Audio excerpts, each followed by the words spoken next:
Hi, everybody. Welcome to the Local Marketing Institute live with your fantabulous hosts, Greg Gifford from Search Lab Digital and Ben Fisher, myself from Steady Demand. You can find Greg on Twitter. I'm not calling it X. I I still won't either. refuse. Exactly, man. So you can reach him at Greg Gifford until Twitter dies. Okay. And you can reach me on Twitter at the social dude.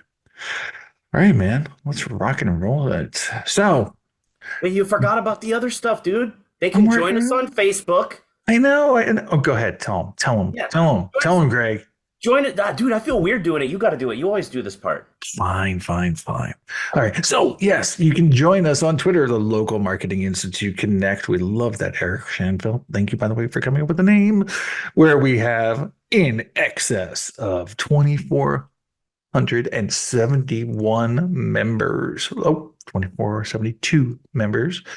And yeah, you'll find me there. You'll find Greg there. You'll find all the awesome people that come to this thing every other week to our webinar. And if you have questions, you can ask them there. Of course, you can ask them during the webinar live. And Uh, we've got that yeah. nice Facebook chat that if you'd like to get inundated with spam from people, you can join Yes. our chat on Facebook. Yeah. And by the way, you remember Greg did get the anonymous attendee hat, right? So somebody, one of y'all, by the way, did this. We're going to find out who if you don't just tell us. But anyway, yeah. So there's an anonymous attendee hat, and also there is something called the ass hat, which happens every time we see spam. All right. And now, lastly, if you want Greg and I in your ear every other week, you can join us on the Local Marketing Institute podcast. We are on Apple, Google, Spotify, iHeartRadio. Just go listen. You'll be fine. All right, dude. So, dude, we've been away for a month, man. Has it been that long? It's been a bit. Yes, it's been a month. I That's can't pretty cool. believe it. It's Well, nice to be Mark back. says he can neither confirm nor deny sending those caps from Amazon. That sounds pretty fucking Oh, specific. I actually we added, so we've got our little Asana board of stuff that we're going to talk about on the show every week.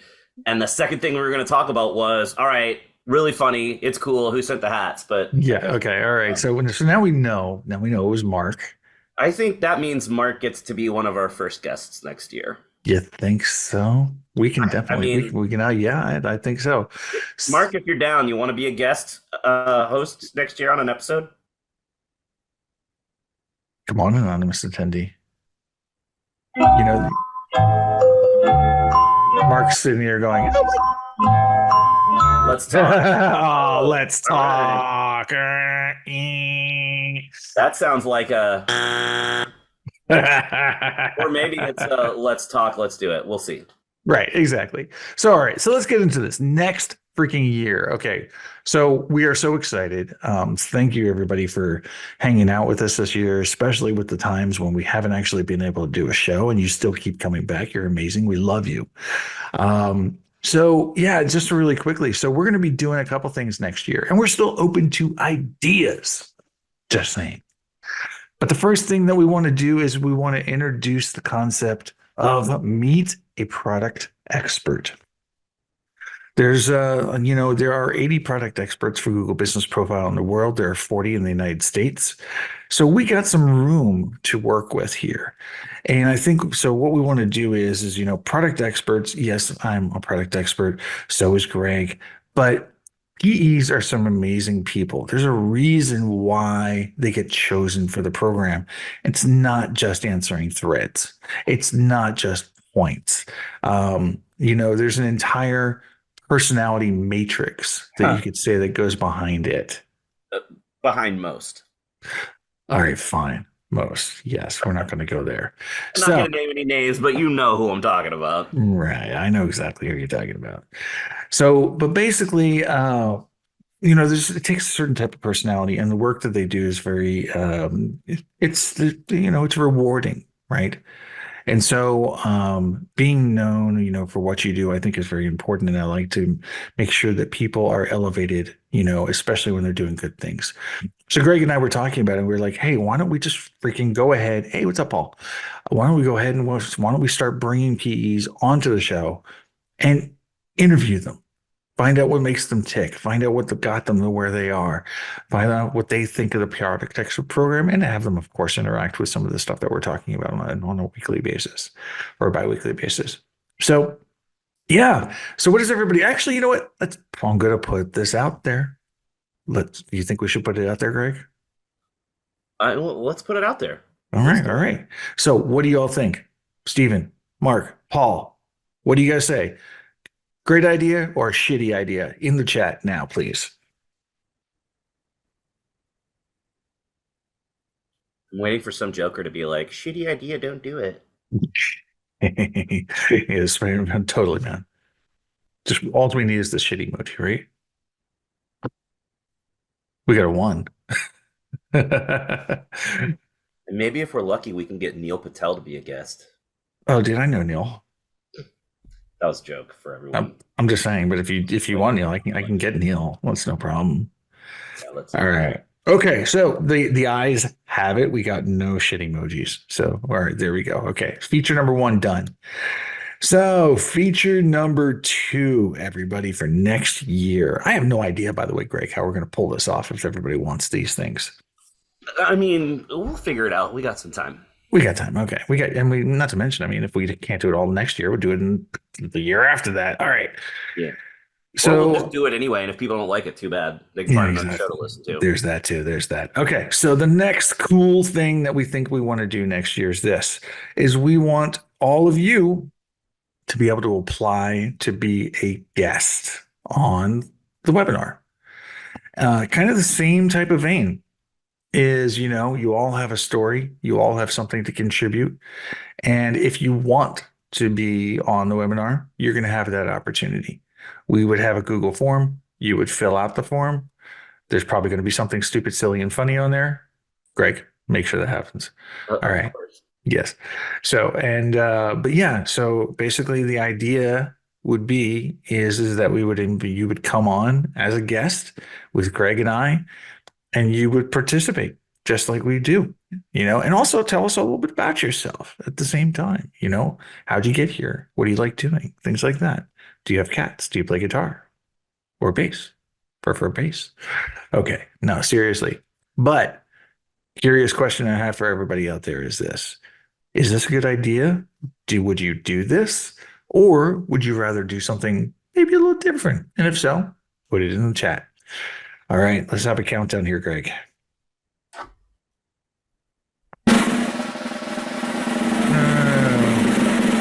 We need Wheel of Fortune. We need Wheel of Fortune so people can answer. Oh, I could do the price right. Oh, there you go. All right, so if you like the idea, say good idea. If you hate the idea, say shitty idea, or use a shitty emoji. Or if you'd like to modify the idea, go ahead and submit your modification. This is a whole democratic process here. I'm just saying. Yeah, exactly. It's like we don't make just decisions. Well, yeah, we do, but whatever. We love this non-shitty idea. Thanks, Steven. Good idea, but I'm boring. No, you're not, Mark. Give me a break. I'll make sure I have some cricket sound effects for when you join us, Mark. Yeah, exactly. So we'll be like, hey, Mark, so what do you think about the new local algorithm update? And Mark will just be staring. Yeah. Okay.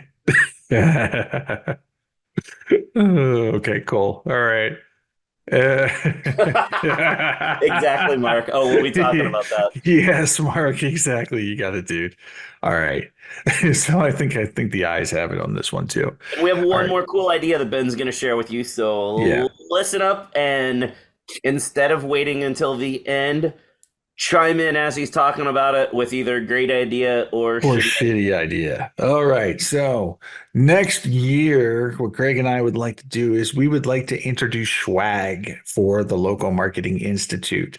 This swag will be something that we do not make a dime off of. The only thing that would be paid is for shipping, because we'll probably use something like Zazzle or whatever. And the first two pieces of swag will be, drum roll, please, my friend.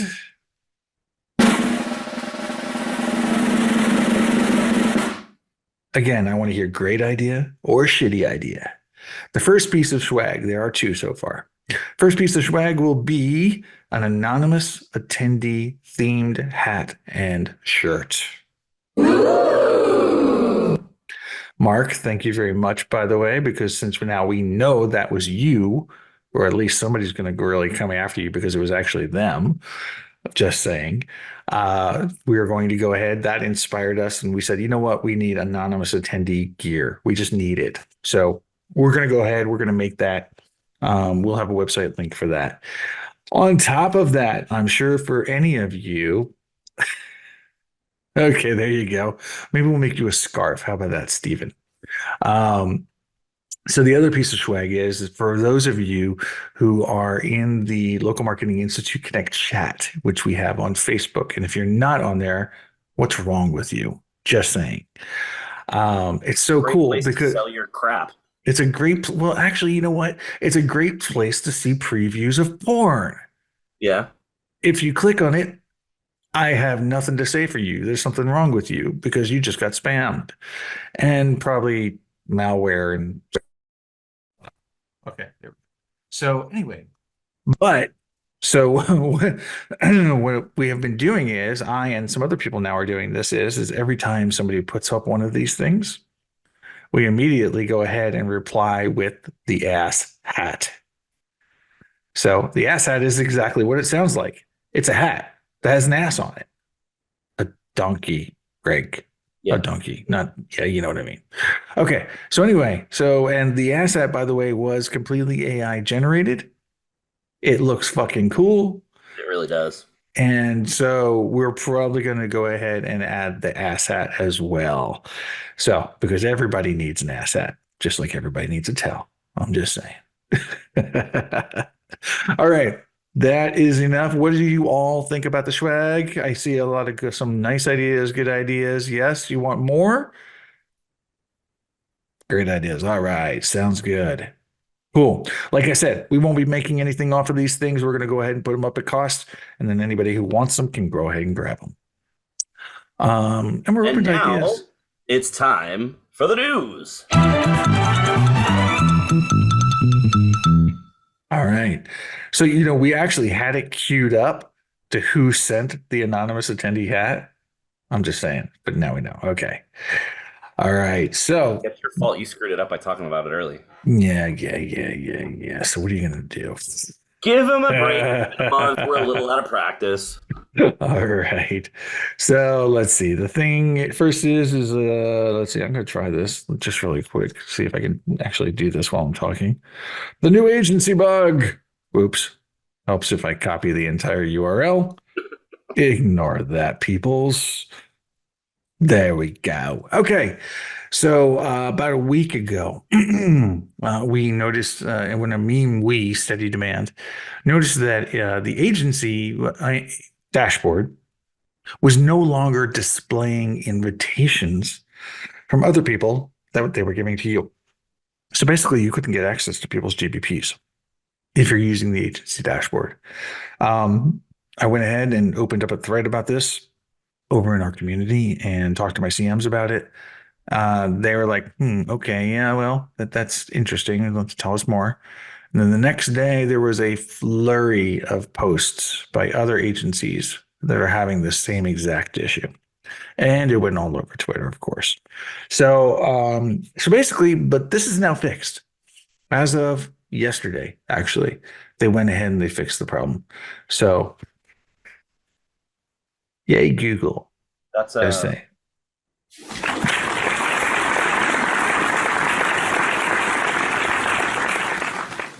For once, Google did something right. Oh, I'm going to say your clap was better than mine. Just saying. Okay. All right, Greg, you have another piece of news for us. This is really, really important. I want everybody to sit on the edge of your chairs for this one. This You just is need to be listening. this is bigger than the whole open hours thing Oh, that has God, blown up. This is the biggest update to Google Business Profiles for the in year. the history of GMB, Google Places for Business, whatever you want to call it, in whatever state it's ever been. Even prior to the Florida update, this is the biggest local search update ever. It's freaking huge. Oh my God. I'm getting all tingly just about to talk about it. Pretty much at this point, if you breathe on your keyboard or even touch your mouse, you're going to get suspended. Yeah.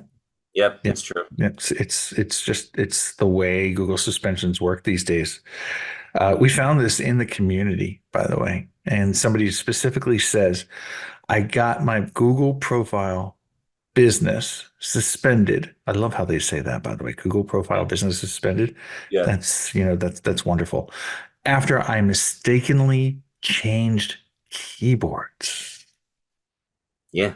And now, when you apply for reinstatement, it will Jesus. actually ask you to respond without touching your keyboard, because touching your keyboard does result in Yeah. suspension. Exactly. Don't touch it. Don't breathe on it. Don't change it. For God's sakes, don't change it.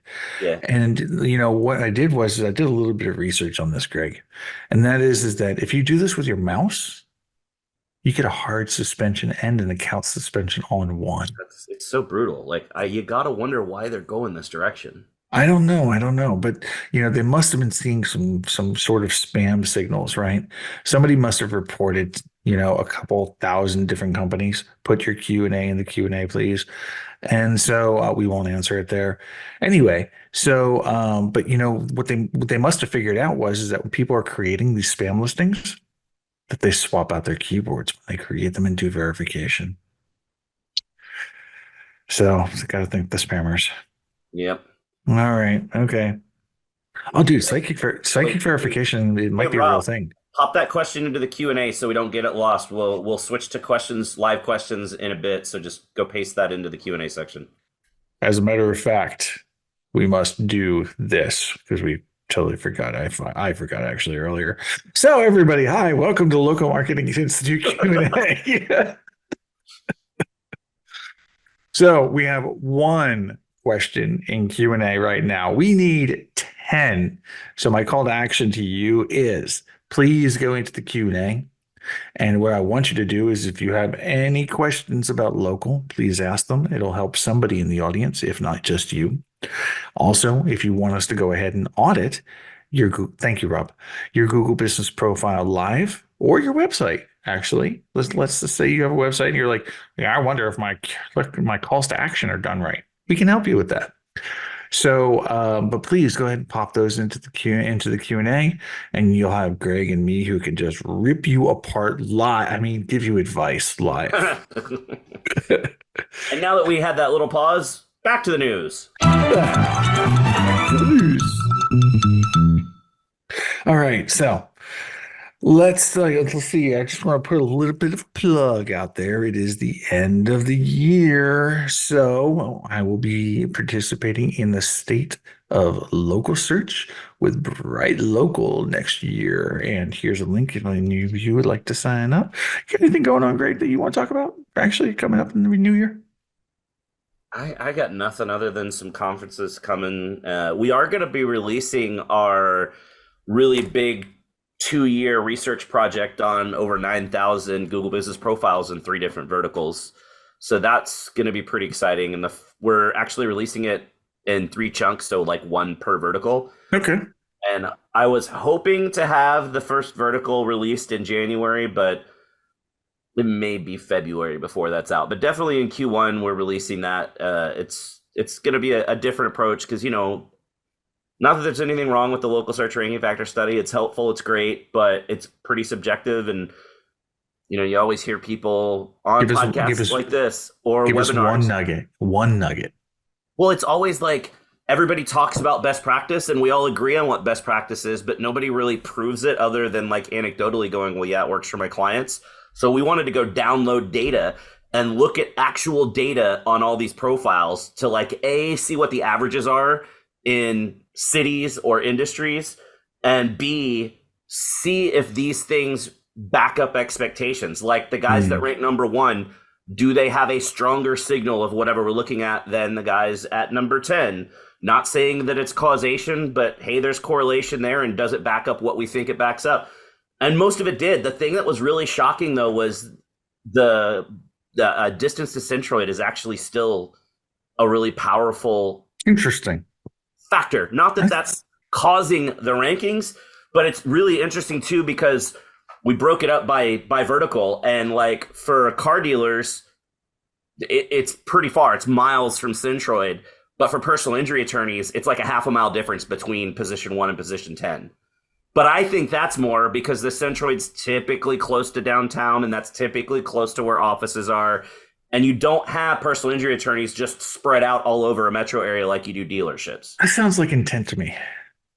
It could be. I would want to see it across category, for instance, on criminal lawyers, Yeah, family lawyers. That's one of the things that we're expanding to look at next year. But like, it was really interesting too. Like, we've got 10 category slots available, and we all know that primary category selection matters, but other secondary categories matter as well.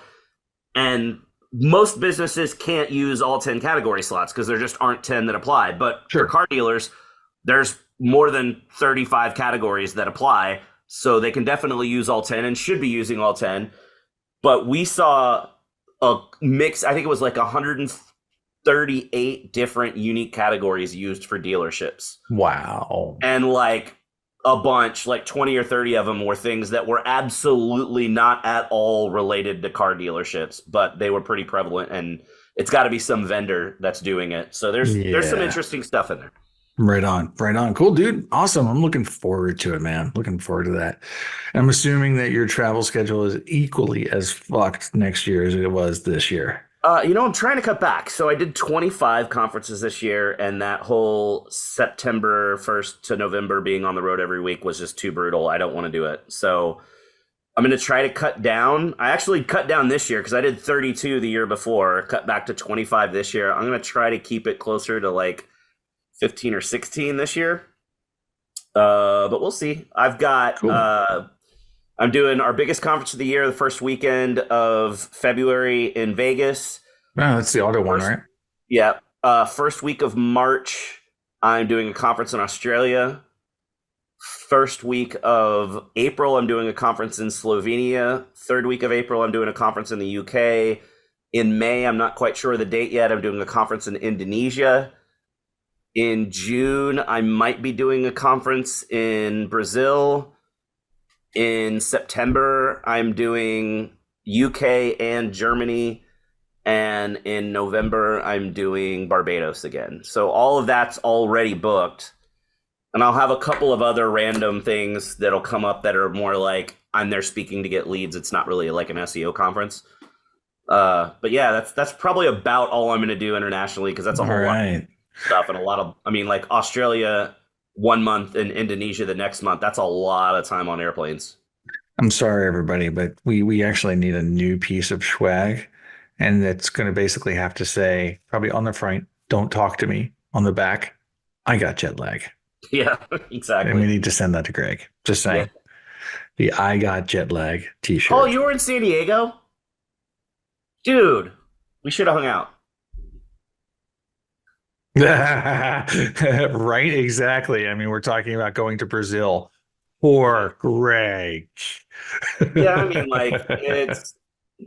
complain, but it's going to be some awesome trips. My wife's really excited too, because she's going with me on most of them. So yeah, I saw those pictures of you on the beach. Very nice. Yeah, it didn't suck. Swim with sea turtles. It was really cool. Oh yeah, swimming with sea turtles is awesome. You're not supposed to touch them. Yeah, except these were interesting. Like, I swam with sea turtles in December of last year in Bali, and they were like 4 or 5 times bigger. Like the ones in Bali were like 3 or 4 feet side to side, like the adult ones. Yeah. These were like this. Like, oh, okay. All right. Like much smaller. And it's not that they were young, it's just different species of sea turtle. It was still cool, but it was like really different because they were so much smaller. So what Greg is basically saying is that when he was out there, he was bullying the adult Yeah. baby sea turtles, whereas in Bali, he wasn't messing with those things because they could just eat him. Yeah, pretty much. No, All it's right. like, So, all right. So again, yes, back to the news. back to the Kind of mentioned it earlier. Joy discovered this new thing. Openness. I hate that word, and Joy named it the openness it's because update. it's because Danny came back and called it openness. Let's be creative with these names, y'all. Come on, that's like really not a great. Plus, openness is going to sound weird when you talk about it. But okay, so apparently they discovered it at Sterling Sky, and instead of going to Google first and asking Google, hey, is this a bug or is this working as intended? They blasted it out to the world and caused a whole hubbub, and everyone was freaking out. Darren Shaw came in and said, surely this can't be true, and then did his own research and said, holy crap, y'all, this is true. And basically, it's that if you're searching for a business when the business is closed, potentially it's not going to rank as well. So if you have, let's say you're looking for plumbers and you're looking at 6 or 7 o'clock at night and most people close at 6, the ones that are open 24 hours are going to show up in the map pack and the other ones will drop out. So this was initially something they realized because they were running rank tracking at night, and all of a sudden they started noticing their stuff was really bad, but then they'd look at it the next morning and it was fine. Yep. And it's literally you're seeing stuff drop really far down and then drop back up. Like some of the stuff that Darren shared, it was stuff that was ranking at like 3, 4, or 5, but would drop down to like 55 at night and then drop back up or jump back up. But then they asked Danny about it, and Danny said, well, hey guys, openness has always been, gosh, I just said it, didn't I? Damn it. Yes, you did. You did. He said it's always been a factor, but lately it has been turned up. It's more weighted now. I need to break in here really quickly. Jump in. So the thing is Danny specifically said, and this is what's pissing me off today. Okay. He specifically said, and Barry got it right in his write-up. He said it has always been a part of our ranking systems. Yes, yes, yes. Very important word. Because a ranking system is not a signal. Yes. Right? And it makes sense. Like, I mean, it's like everybody, like I've said this a million times. Talk about it. If I'm looking for a plumber at 7 o'clock at night, I'm like, broken pipe repaired Dallas at 7 o'clock at night. Okay, it makes sense. It matches my intent to show me businesses that are open at that time. Exactly. Or if I'm like, broken tooth emergency dentist, I don't want to wait till the next morning. I got a broken tooth. I want to get it fixed tonight because it hurts. Totally matches my intent. But like once Danny said that on Twitter, I popped right back in and said, okay. And he said, you know, it matches intent. Part of what Danny said was if it's a navigational query where you're looking for someone by name, then the open hours don't affect it. But if it's non-navigational where you're looking for a general topic, then it would. And I said, but that doesn't match my intent, because let's say it's 10 o'clock at night and I'm looking on my phone to figure out where I want to eat lunch tomorrow because I have a business meeting in Fort Worth. It's only going to show me stuff that's open. It's not going to show me stuff or that isn't open. So I'm going to see like 24-hour diners and not, you know, I want to go get sushi or something. Who knows? It's not going to match my intent. Or what if I'm going to a conference and I know that I'm going to be there on the weekend and I'm looking for somewhere that has brunch and all the brunch places are closed because it's nighttime. That doesn't match my intent. Or I'm looking for a hotel, or, you know, any of these random cases of I'm going to look for something that I'm going to later. I'm not looking by name. I'm looking for a general group of businesses. The open hours thing doesn't match the intent of the person, and you start getting bad results. The biggest problem here, though, is because of the way that this was released, Joy's talking about it like it is a ranking factor. If you change your hours, you will rank better. And that's a misnomer or misidentification too, because it's not like if I'm not ranking well now, but I mark that I'm open 24 hours, I jump to the top of the map pack. All that it means is not going to happen. Correct. If I'm open 24 hours at night, when all my competitors are closed, I potentially might rank higher, but during the day, it has zero effect, right? That's something that the general public isn't understanding about this. They're thinking, oh, changes 24 hours, you rank number one. But the thing that everyone's not considering is that this is a customer service nightmare. If you do go change your hours to open 24 hours, like all the personal injury attorneys are sure to have already done, people are going to call you and leave a voicemail. And they're going to realize you're not open, or they're going to get an answering service that says, we'll call you back tomorrow, and they realize you're not open, which leads to bad customer reviews, which leads to bad reputation, which leads to you actually rank worse because you did this, because you have all these other signals of pissed off customers. And the whole thing is a giant train wreck. So, and that's all 1,000% true and great examples there, Greg. However, we need to end this with something. Google specifically stated, don't go changing your hours to 24 hours. Google's saying this, okay? Yeah. And they also stated another thing. This will change. So because of that. So the fact of the matter is this, and I had this call with a client yesterday about this. They're like, should we change our hours to 24? Oh my God, this is amazing. And I said, so look at your call logs. When's the last phone call that you get on average for the day? Well, it's right around 10. Okay. So what happens if somebody calls at 2? Well, it goes to voicemail. Okay. Do you think that's a great customer experience? No. What if they instead come to your shop at 2 o'clock in the morning? Might happen, right? Who knows? Yep, totally. Is anybody going to be there? Well, no, nobody's going to be there. Okay. Do you like reviews? Well, I love my reviews. 5-star. All of them. Do you think you're going to keep those 5-star reviews with all these pissed off people showing up at 2 a.m.? Exactly. And then he's like, yeah, let's not change our hours. Well, then the other thing too is after I responded and gave some of these, examples to Danny on Twitter and said, well, what about this situation? What about this situation? What about this situation? It absolutely doesn't match my intent. So what you're doing doesn't work as intended because it doesn't match the intent of how people are searching. And he said, yeah, we are having ongoing conversations internally about this. So I think this is probably something that they thought made sense and didn't really think through, or it's something that someone thought was a great idea to turn up the power of this without really thinking through it. And now they're kind of realizing, hey, this isn't necessarily great. Also, let's not make the blanket statement that it works this way for every vertical, because there are some verticals where this really doesn't matter and it hasn't done anything. Exactly. But if you are in a vertical where it does affect you, for sure, do not go change that. Don't do that idea. By the way, everybody in the webinar chat, just have to segue into this really quickly. I'm noticing that a lot of you have the chat 2 set to hosts and panelists. If you want your comments to actually be out there, just select everyone, please. All right. So, okay, cool. Well, and thank you for that, Greg. We are halfway through the show and still just finishing news because it's been a bit of a catch up since we were off for a month. So we are at the point in the show where we move on to pre-submitted questions or leftover questions from last time when we had our last episode like 6 months ago. So the first question is going to my friend and co-host Ben from Syed. Yes. Here today. What do we got? Not here today.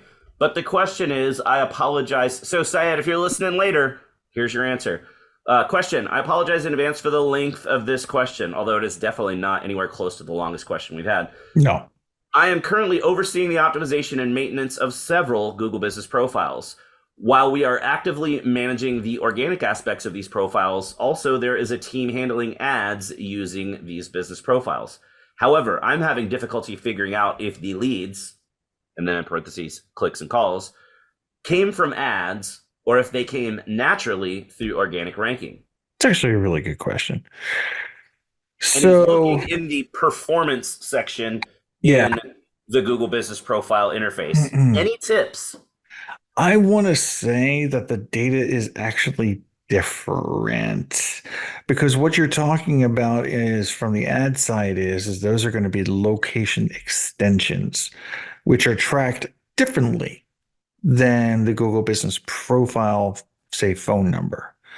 Um, I believe, if I remember correctly, Google actually masks the number with a tracking number, and that's actually what gets triggered.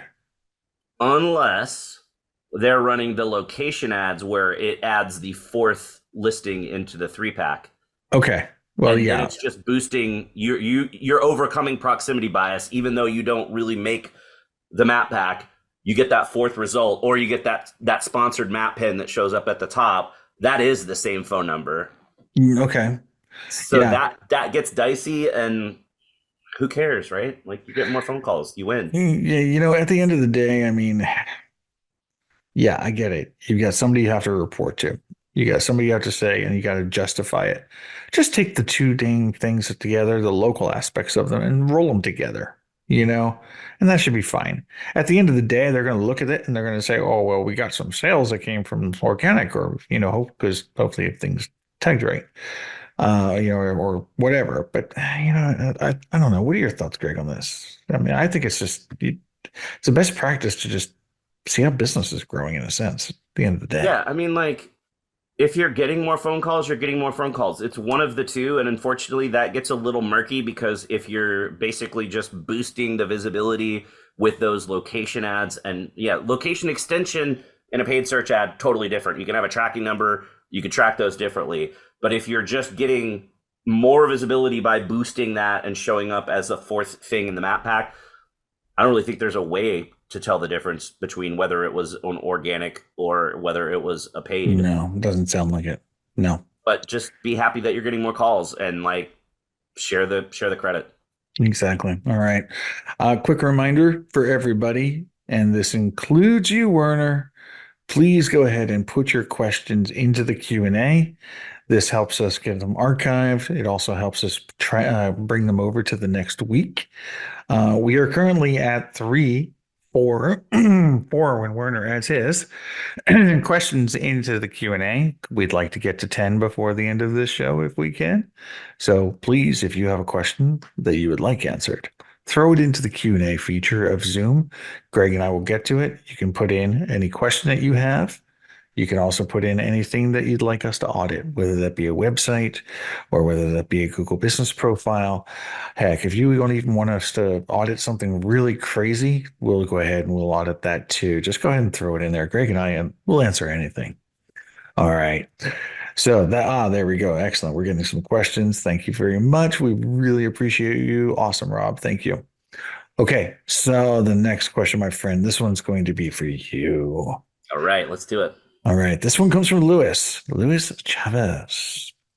His question leads off with acquiring a business with a bad reputation. Get this one a lot.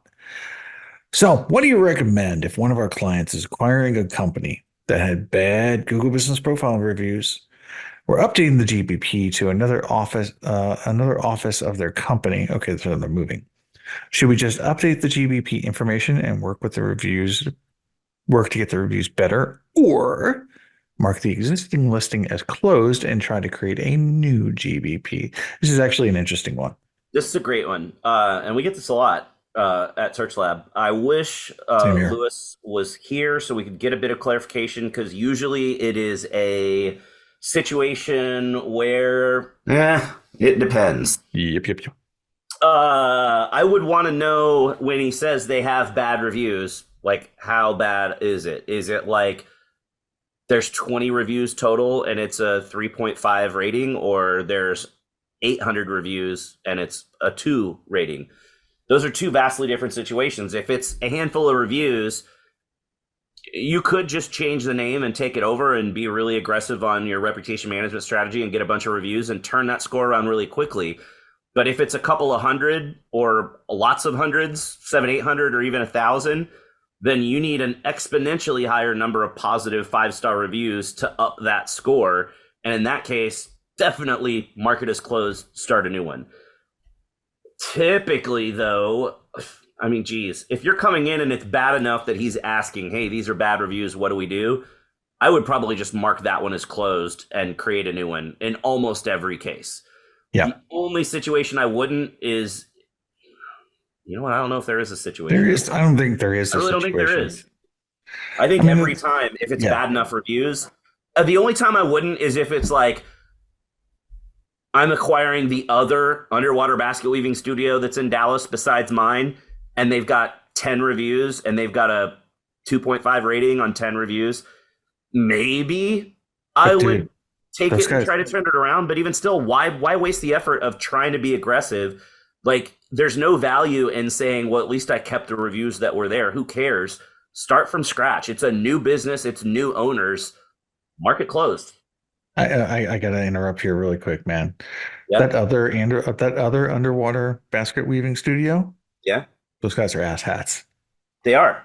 They are. They're total ass hats. I Okay, mean, that's so why I'm buying them. They suck. They can't get good customers. They got bad exactly. materials. Like, So the other thing to this is now you can do this.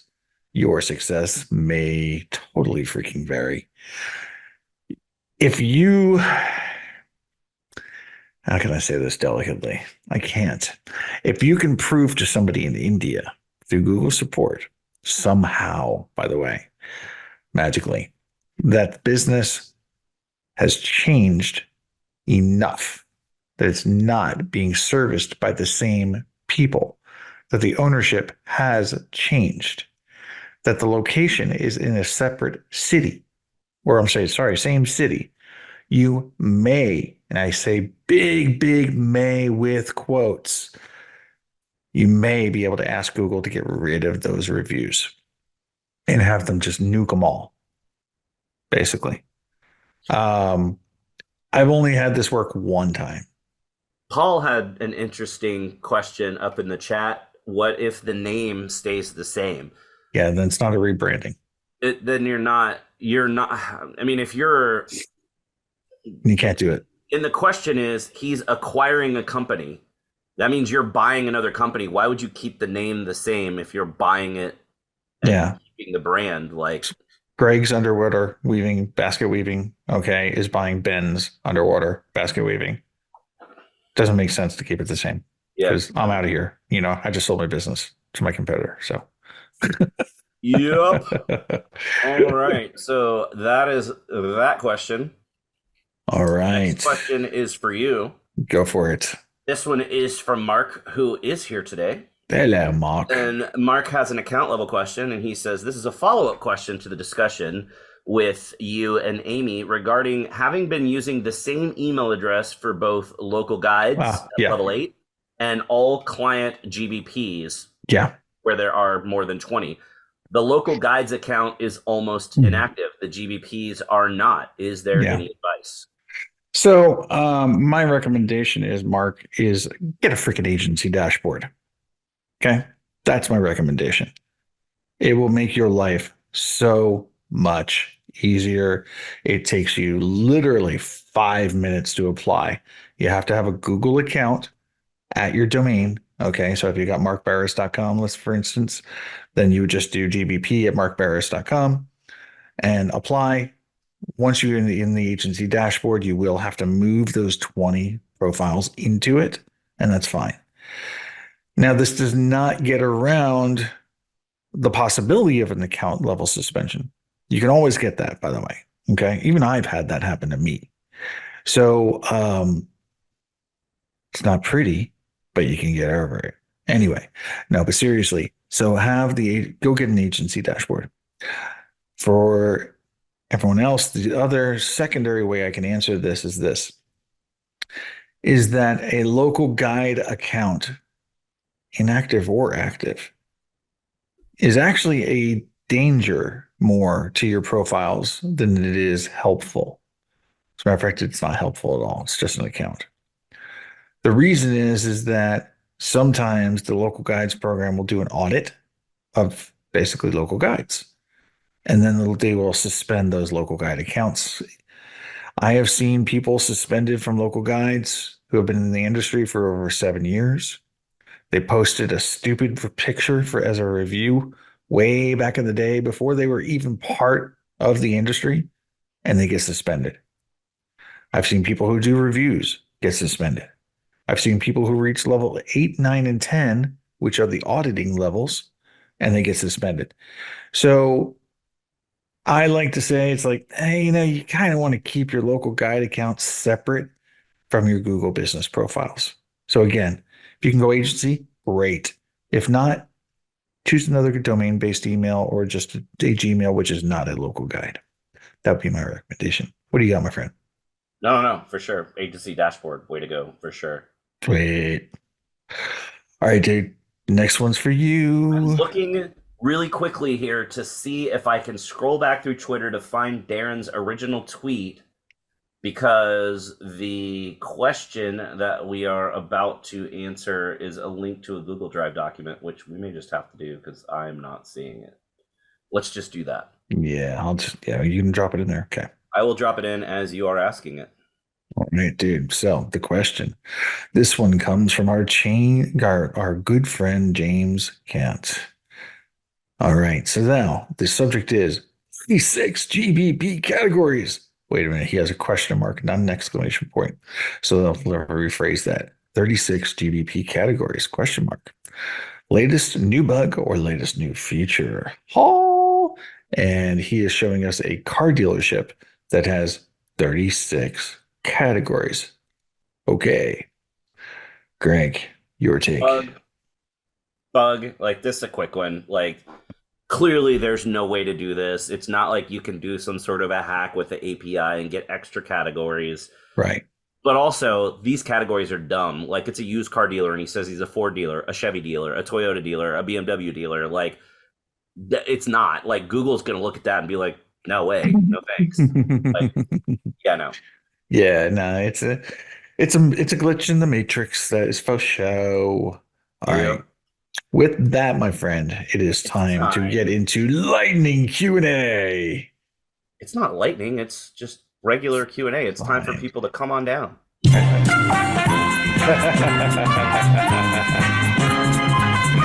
Okay, so the first question. All right, enough of that. Is from Rob. All right. And Rob says, question for you guys. A long-time existing business is moving to a new location. Okay. Any specific advice as to updating the address in the GBP to avoid a suspension or verification issues? Also, any suggestions to have the new location stand out on the GBP to highlight the change for those customers who use the old location? All right, let's work this out backward. Well, actually, no, we need to go forwards. We can't go backwards on this one.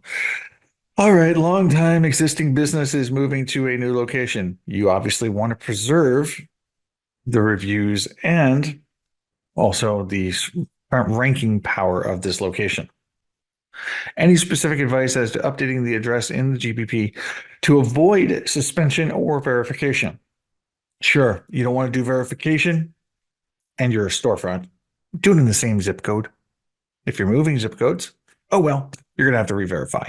Period. It's black and white, by the way. Also, don't breathe on your keyboard. Yeah, or unplug your mouse. Don't do the mouse. Okay. We don't want to talk about webcams. Yeah. Whoa, man. All right. So, as far as avoiding a suspension goes, you're moving. Whenever you move, you might have a suspension, unless again it's the same zip code.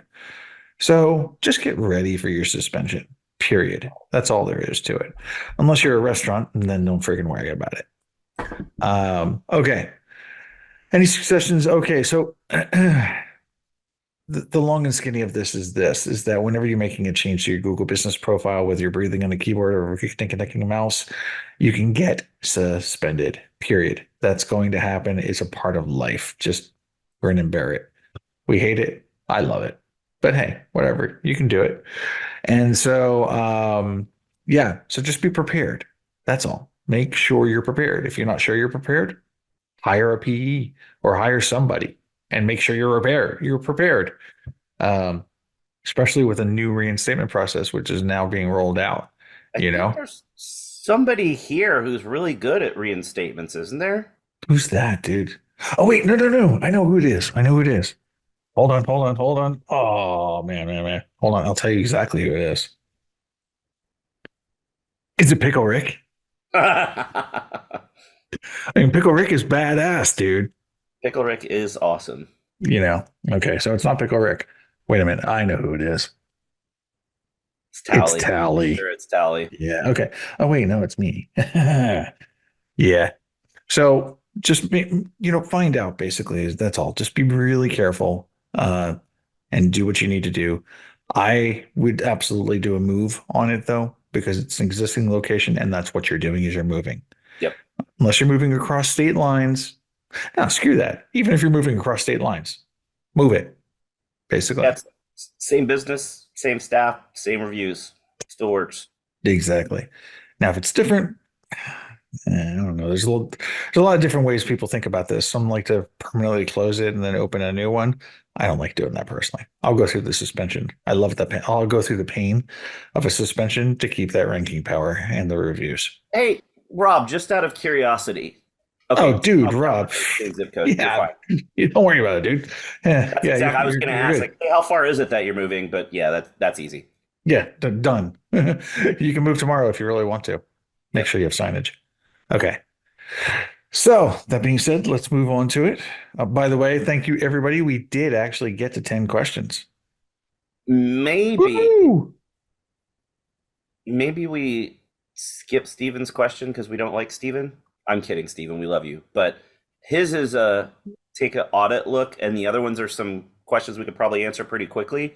And since we have less than 10 minutes left, maybe we save the audit for next time? What? Oh, look at that. Steven said all good. I mean, of course, Steven's cool. He's going to be cool with it. Everybody else, would you rather us answer some more of the questions where it's more just answer a question? Or would you rather us spend the last few minutes here taking a look at the GBP for Steven's brother's stuff? The Dry Eye Center of Maryland.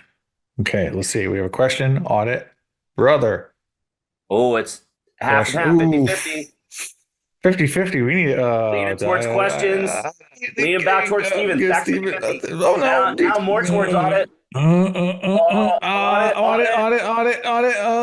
Yeah, where's it going? Where's it gonna go? Where's it gonna go? Somebody else. Pizza. Michael, that's helpful. Yes. Questions back. Okay. Questions. Jeez. One more. Pizza. Okay. A lot of questions. Questions. Yeah, we need a one or two more is going to decide it. One or two. Come on. Pizza. You guys suck. Somebody say something, or we're not going to have time to do anything. I know, right? Oh, questions. Something. Audit. Okay, let's do questions. No, fuck it. Questions it is. Sorry, Steve. I'm just saying the entire group was against you on that one. But now, for sure, the next one, we will do that audit of the Dry Eye Center. So make sure you tune in the next time we come back in the new year. Yes, that will be one of the first. Actually, you know what? Let's make it the first question of the new year. Dude, that's a lot of pressure for us to remember to do that in 2 weeks. No, it's not. Okay, well, it's all on you. Okay, so don't do your question or your audit first when it's time for questions in 2 weeks. It's 100% Ben's fault. Yeah, you can go ahead and you can buy me an ass hat. Yeah. Okay. All right, let's do this. 7 minutes to go. All right. Mark comes in with a question. Text in update post photos. Some suggesting to use them to display reviews. What is the maximum text to add onto a photo? Or it's not recommended? This is kind of an older recommendation. Lawyers love to do it. I don't find it very successful with the clients that we have tried it on. That's not to say it doesn't work. I've seen it work for some people. Just kind of depends on the business and the area. Again, I don't think it's as great. I prefer now doing offer posts because you can get the little offer justification that pops out in the pack, which is kind of cool. If you're going to do it, though, there's no real limit. Just think in your head, and this is the thing I always tell people about posts, no matter what you're doing with posts, always be cognizant that the image that you upload is not the image that's going to show in that thumbnail. Google will crop it automatically to a smaller version of the image. And that's what people will see. If that has text cut off or the text is too small to read, that's when you run into issues where nobody's going to click on it to see the full post, to see the full image. So make sure you're not putting, it's not about how many words, it's about, does the text that you're putting in the image still pop when it's in that small thumbnail? If it does, cool, great, do it. It can work really well sometimes. Yeah, the only thing I got to say about that is this. Okay, so let's go with the guidelines. Guidelines state that the image should have no more than 10% text. The guideline is bullshit. Yes. Period. It's sometimes not. Sometimes it's just anyway. My recommendation is that if you want to experiment with it, experiment with it. It's not going to hurt you. Yeah, try it out, see what happens. If you upload a photo and it gets denied, just don't upload the same photo again. It's that simple. It's like I've seen that Darren, has an automated way of taking some reviews that goes up on to a post, and he uses the full text, with some stars and a cute little background. So why not? If you think it's going to help, then do it. Basically, I guess is my point. All right. Yep. And do it as an event post. Yeah. All right. Next question is Warner's question. Oh my God, Warner. To drop down into the Q&A. What options does a local business have in the administration of the Google Business Profile if the account has not yet been claimed? Are the entries with the note "Own this business?" really all unclaimed? Thanks. 2 questions, 2 very good questions. Thank you, Werner, for putting them into the Q&A. All right. So, what options? None. Pretty much that's it. Unless you want to use suggest and edit, which, again, none. Yeah. So, if you want to administer a Google Business Profile, you must have it claimed. You must be a manager or an owner. Next question. The answer is, this question actually has me thinking about motivations, by the way. I'm just saying. Anyway, just there's something done. Anyway, kind of curious what you want to do here, Werner. Anyway, are the entries... That's a really good question, though. It is. The entries with the note, "Own this business," really all unclaimed? No. So basically, if you want to figure out if it's claimed or not, you can easily use a sock puppet fake account or your own account. It really doesn't matter. And click on "Own this business." Now, here's where the if scenario comes in. If it comes up and says WLASKE at something.com or WLASK at gmail.com or whatever, it's like going to be a hint, basically. Three characters. If it says that currently owns this business, would you like to basically get control of it? Would you like to request access? That means it's claimed, even though it says "own this business." If it says "own this business," you click on it and it goes past that point. Well, now you're starting to verify. Okay, and that means it is unclaimed. If it is a brand bulk verified chain, like KFC, Chick-fil-A, whatever, then basically the "own this business" actually will be missing completely. You can't do it. Anyway, that's how it works. Dude, did you see on the news this week that New York State is going to make some Chick-fil-A's be open on Sundays? What? Yeah, like this is totally, I mean, I guess it's a local sacrilege. It's that whatever the parent company that owns Chick-fil-A got the contract to do all of the restaurants in those like highway rest stops in New York. Yeah.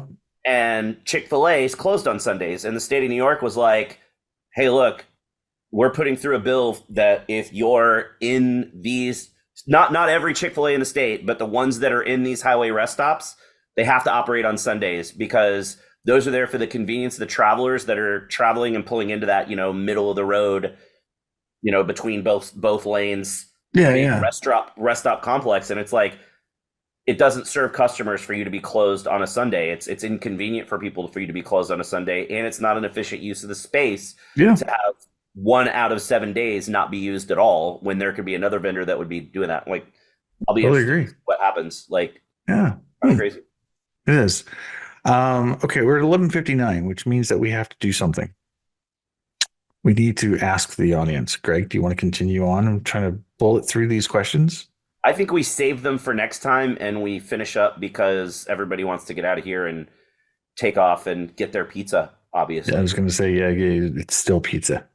The answer Plus, I got to is go home and make pizza. my shirts for Disney next week. So Oh, yeah, there you go. Okay, never mind. All right. So, okay, fine. Be that way. Everybody, thank you for joining us. this year, Yeah, exactly. 2023 has been an amazing year. I hope it's been amazing for all of you. I hope whatever you're doing with your business, with your life, has been awesome and amazing. I hope you've learned a lot throughout this year, and I hope you're looking forward to next year. Next year is going to be fun. Next year is going to be freaking amazing, man. With the AI, that's with everything that's going on it. I mean, did you see Midjourney can now do text? really. Now all you have to do is fix fingers. Yeah. Just saying. But next year is going to be amazing. I think next year is going to be the AI in video. SGE is probably rolling out in Q1, you know? Says So who? they removed the beta tag. Yeah, but it's also supposed to be done at the end of the month. I'm just saying. They removed the beta tag. If they did that, that usually means it's coming to a public launch. We'll see what happens. Yeah, I know. I hope it's just that click this button to do generative AI. I hope they just do that. That would be wonderful. But but yeah, next year is going to be interesting. I'm sure we're going to have more updates. I'm going to be sure that we're going to have more openness. And we've got the new, yeah, just everything's going to be new. So Hopefully that keyboard bug gets fixed too. I don't think it's going to get fixed. I don't know. Hey, did you copy all the questions out of the Q&A section yet? No. All right. So while Ben goes and copies all of those questions, I also want to thank everyone for joining us and apologize for all the times that we did have to skip. It's super cool that y'all showed up today when we haven't been here for a month to catch the last episode of the year. And next year is going to be really fun. We are going to get that Google form together.